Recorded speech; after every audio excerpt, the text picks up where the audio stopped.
안녕하세요 여러분, 로이입니다.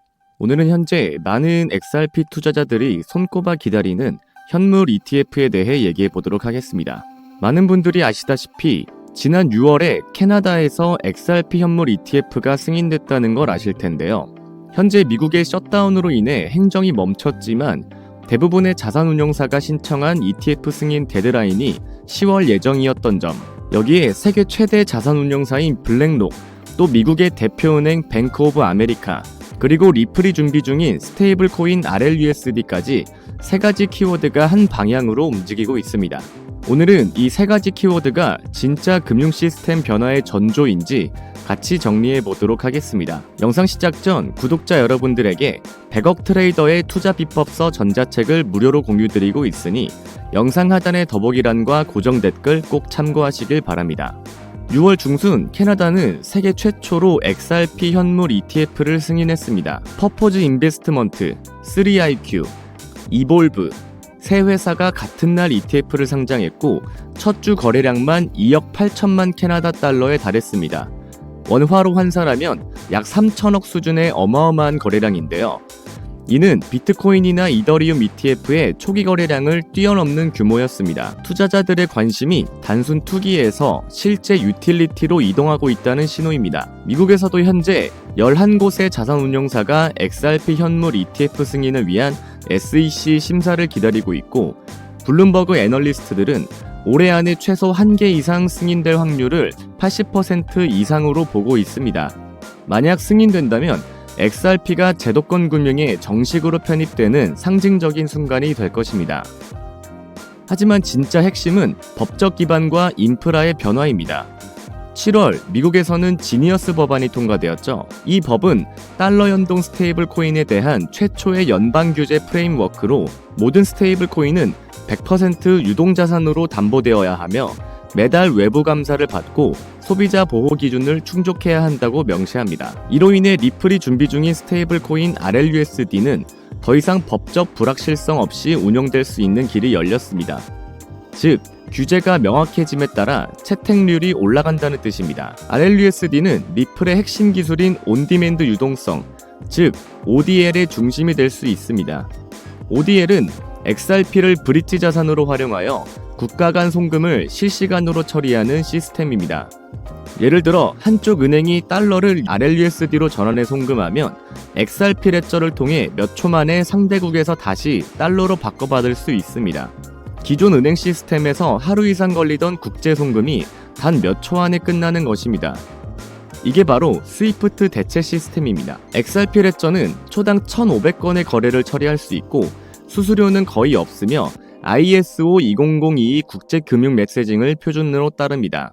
즉, 속도와 효율성 모두에서 현 금융 시스템을 능가하는 성능을 보입니다. 지니어스 법안이 통과된 이후 전통 금융권의 움직임도 눈에 띄게 빨라졌습니다. 비자와 마스터카드 같은 결제 네트워크는 이미 블록체인 결제 통합을 발표했고, 뱅크 오브 아메리카는 규제가 명확해진다면 스테이블 코인 사업에 진출하겠다고 밝혔습니다. 실제로 업계에서는 뱅크 오브 아메리카가 리플의 ODL과 RLUSD를 활용하는 파트너십을 검토 중이라는 이야기도 돌고 있습니다. 여기에 리플은 연준 마스터 계좌를 신청해 두었는데 만약 승인을 받게 된다면 연방준비은행과 직접 결제가 가능해져 기존 은행을 거치지 않고도 송금과 결제가 가능한 리플 네트워크를 구축할 수 있게 됩니다. 만약 승인이 된다면 블록체인 기반의 새로운 은행이 될 가능성도 생깁니다. 그리고 결국 이 모든 변화가 향하는 방향은 자산의 토큰화입니다. 토큰화란 주식, 부동산, 채권이나 금 같은 실물 자산을 블록체인 위에서 디지털 토큰으로 바꾸는 과정입니다. 예를 들어 비싼 건물 한 채를 조각 단위로 나눠 누구나 소액으로 거래할 수 있게 만드는 것입니다. 이렇게 되면 자산 시장이 24시간 열리고 수탁기관이나 중개인 없이 전 세계에서 실시간 거래가 가능해집니다. 실제로 로빈후드는 유럽 투자자들이 미국 주식에 투자할 수 있도록 주식을 토큰화하는 프로젝트를 진행 중이며, 블랙록은 자산 토큰화를 위한 블록체인 인프라로 XRP 레저를 검토 중이라는 루머가 있었는데요. 최근 리플의 브래드 갈링하우스가 직접 발표하기도 한 내용인데, 블랙록의 토큰화 펀드인 비들 펀드의 보유자들이 보유 자산을 24시간 365일 그 언제든 실시간으로 RLUSD로 전환할 수 있게 협력했다고 밝힌 바 있는데요. 비들펀드는 이더리움 기반의 토큰화 펀드로서 아직 XRP를 기반으로 한 토큰화 펀드는 없지만 추후 블랙록에서 비들펀드 외에 XRP 기반의 펀드를 만들 가능성이 굉장히 높아졌습니다. 여기에 ETF 승인 이후 자금 유입, RLUSD 거래 증가, 기관 축적, 은행 파트너십이 더해지면 상승 여력은 더 커질 수 있습니다. 하지만 현실화되기 위해선 수많은 조건들이 맞아떨어져야 합니다. 그래서 이 시점에서 냉정한 판단이 필요합니다. 대형 기관들은 외부 블록체인을 쓰기보다 보안과 통제, 규제 대응을 위해 자체 네트워크를 구축하는 것을 선호합니다. 로빈후드 역시 XRP 레저 대신 이더리움 기반 자체 레이어 2를 선택했습니다. 또한 중앙은행이나 대형은행이 수십억 달러를 이체할 때 가격이 급등락하는 암호화폐를 브릿지로 사용하기는 어렵습니다. 결국 대규모 결제의 주역은 스테이블 코인이 될 것이며 RLUSD나 정부형 스테이블 코인이 중심이 될 가능성이 큽니다. 그렇다면 리플이라는 회사는 성장하겠지만 그 성장이 XRP 토큰의 가격 상승으로 바로 연결된다고 보기는 어려운데요. 결국 XRP의 미래는 가능성과 현실의 중간에 있습니다. ETF 승인과 규제 명확화, RLUSD 도입, 금융기관 협력, 자산 토큰화 시장의 성장이 모두 맞물려야 합니다. 그러나 이런 전제들이 모두 맞아떨어질 확률은 사실 높지 않은데요. 그렇기에 중요한 건 투자 전략의 비대칭성입니다. 인생을 바꿀 만큼은 투자하되 인생을 망칠 만큼은 걸지 않는 것. 이것이야말로 모든 암호화폐 투자에 적용되는 가장 현실적인 조언입니다. 하지만 제 개인적인 의견을 덧붙이자면 XRP는 그 어떤 암호화폐보다 펀더멘탈이 가장 좋고 전통 금융시장을 온체인에 옮겨놓기 위한 인프라를 가장 잘 갖추고 있으며 그 변화의 중심을 관찰하기에도 가장 좋은 프로젝트입니다.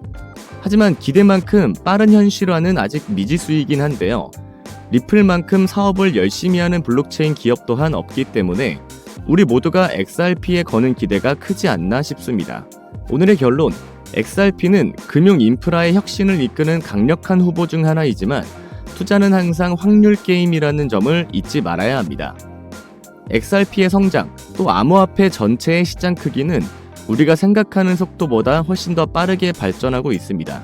하지만 발전의 속도가 빠른 만큼 그 속도를 따라가지 못하는 프로젝트들도 많기 때문에 냉정하게 리스크를 관리하고 작은 금액으로 큰 가능성을 지켜보는 것. 그것이 현명한 투자자의 자세입니다.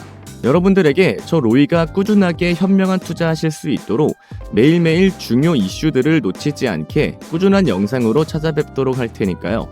구독과 좋아요 꼭 잊지 마시고 매일 올라오는 새로운 영상 기다려주시길 바랍니다. 구독자 여러분들에게 제가 따로 구독자 전용 영상을 매주 올려드리고 있는데요. 이 영상은 오로지 제가 공유드리는 링크를 통해서만 시청이 가능하십니다.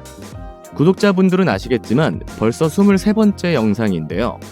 구독자 전용 영상 공유와 100억 트레이더의 투자 비법서 전자책까지 무료로 공유받는 방법, 영상 하단의 더보기란과 고정 댓글을 통해 공유 링크 확인하실 수 있으니 꼭 많은 참여 부탁드립니다. 여러분들의 성공적인 투자를 진심으로 기도드립니다. 오늘도 영상 시청해주셔서 감사합니다. 저는 다음 영상으로 다시 찾아오겠습니다.